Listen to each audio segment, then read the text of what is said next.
সুপ্রিয় দর্শক সকলকে স্বাগত জানাচ্ছি আবার Tripura exam clicker and jobs update official Facebook page এবং ইউটিউব চ্যানেল। বেশি কথা বলবো না, ক্লাসটা শুরু করছি। ক্লাসটা হচ্ছে ত্রিপুরা জিকে থেকে।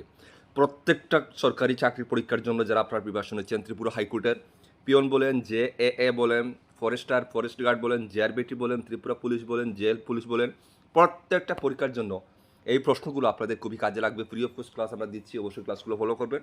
আর যতগুলো এক্সামের নাম বললাম, প্রত্যেকটা এক্সামের আমাদের কাছে কমপ্লিট কমন নোটস অ্যাভেলেবল রয়েছে। আপনারা পিডিএফের মাধ্যমে নিতে পারবেন। নিতে চাইলে হোয়াটসঅ্যাপ নাম্বার দেওয়া আছে, এখানে যোগাযোগ করে নিয়ে নেবেন। ঠিক আছে, আজকের ক্লাসটা আমরা শুরু করছি। ত্রিপুরা জিকে থেকে আমাদের প্রথম যে প্রশ্ন সেটা হচ্ছে, দেখতে পাচ্ছেন আজকের, who was the last independent king of the Manikya dynasty in Tripura? ত্রিপুরার মানিক্য রাজবংশের শেষ স্বাধীন রাজা কে ছিলেন? উত্তরে হবে মহারাজা বীরবিক্রম কিশোর মানিক্য। মহারাজা বীরবিক্রম কিশোর মানিক্য ত্রিপুরার রাজবংশের শেষ স্বাধীন রাজা ছিলেন। ঠিক আছে, মাথায় রাখবেন, খুবই ইম্পর্টেন্ট। প্রত্যেকটা প্রশ্ন আমরা আপনাদের জন্য যে ক্লাসগুলো নিয়ে আসি, প্রত্যেকটা প্রশ্ন ইম্পর্টেন্ট নিয়ে আসি, এবং আমরা নোটে যে প্রশ্নগুলো দেই, প্রত্যেকটা প্রশ্ন আমরা আপনাদেরকে বাছাই করে করে আমরা সেই নোটের মধ্যে দেই। এরকম না যে যা পেলাম সব দিয়ে দিলাম, এরকম না। ঠিক আছে, পরের প্রশ্ন দেখুন, কোন তারিখে ত্রিপুরা আনুষ্ঠানিকভাবে ভারতভুক্ত হয়েছিল? এই প্রশ্নগুলো প্রত্যেকটা এক্সামে ম্যাক্সিমাম আসে। ঠিক আছে, তো এটা হচ্ছে 15 অক্টোবর 1949 সালে। 15 অক্টোবর 1949 সালে ত্রিপুরা আনুষ্ঠানিকভাবে ভারতভুক্ত হয়েছিল। পরের প্রশ্ন হচ্ছে, ত্রিপুরা পূর্ণাঙ্গ রাজ্যের মর্যাদা পাওয়ার পর প্রথম রাজ্যপাল কে ছিলেন? ত্রিপুরা পূর্ণাঙ্গ রাজ্যের মর্যাদা পাওয়ার পর প্রথম রাজ্যপাল হয়েছিলেন বি.কে. নেহেরু। ঠিক আছে, বি.কে. নেহেরু, অর্থাৎ রাজকুমার নেহেরু। পরের প্রশ্ন, রবীন্দ্রনাথ ঠাকুরের কোন বিখ্যাত উপন্যাসটি ত্রিপুরার রাজ পরিবারের ইতিহাসের উপর ভিত্তি করে রচিত হয়েছিল? এই প্রশ্নটাও কিন্তু ম্যাক্সিমাম ত্রিপুরার চাকরির পরীক্ষাতে আসে। সেটা হচ্ছে রাজর্ষি। এটির উপর ভিত্তি করেই বিসর্জন নাটকটি রচিত হয়। ঠিক আছে, পরের প্রশ্ন দেখুন, উত্তর পূর্ব ভারতের রাজ্যগুলির মধ্যে আয়তনের দিক থেকে ত্রিপুরার স্থান কততম?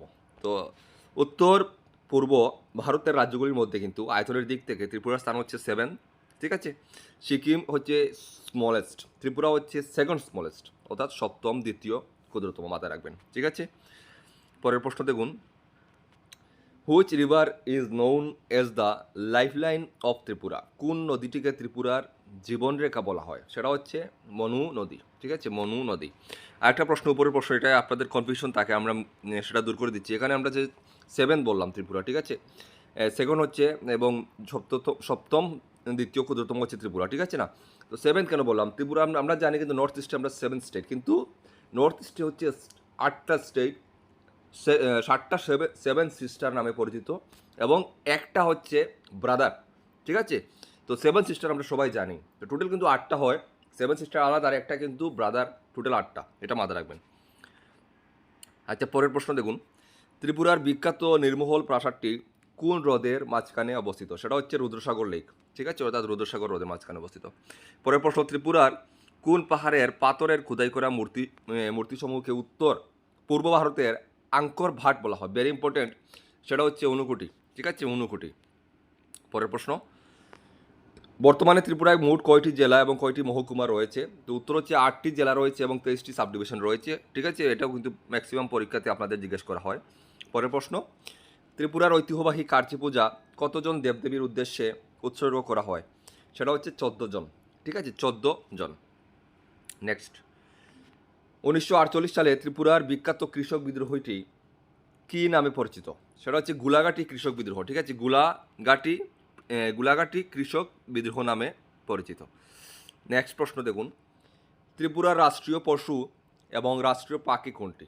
তো ত্রিপুরার রাষ্ট্রীয় পশু অ্যানিমাল হচ্ছে ফেরেস লেফ মাংকি চশমা বানর, এবং রাষ্ট্রীয় পাখি হচ্ছে সবুজ পায়রা। ঠিক আছে, সবুজ পায়রা। পরের প্রশ্ন, সংবিধানের ষষ্ঠ তফসিলের অধীনে কোন বছর টিটিএডিসি আনুষ্ঠানিকভাবে গঠিত হয়েছিল? উত্তর হবে 1985 সালে। 1985, পাসড ইন পার্লামেন্ট। ঠিক আছে, ইন 1984, ইমপ্লিমেন্ট ইন 1985। 1985 সালে, মাথায় রাখবেন।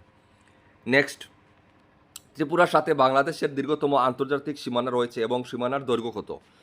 তো আন্তর্জাতিক সীমানা হচ্ছে 856 কিলোমিটার, যা ত্রিপুরার মোট সীমানার প্রায় 84%। ঠিক আছে, 84%, মাথায় রাখবেন।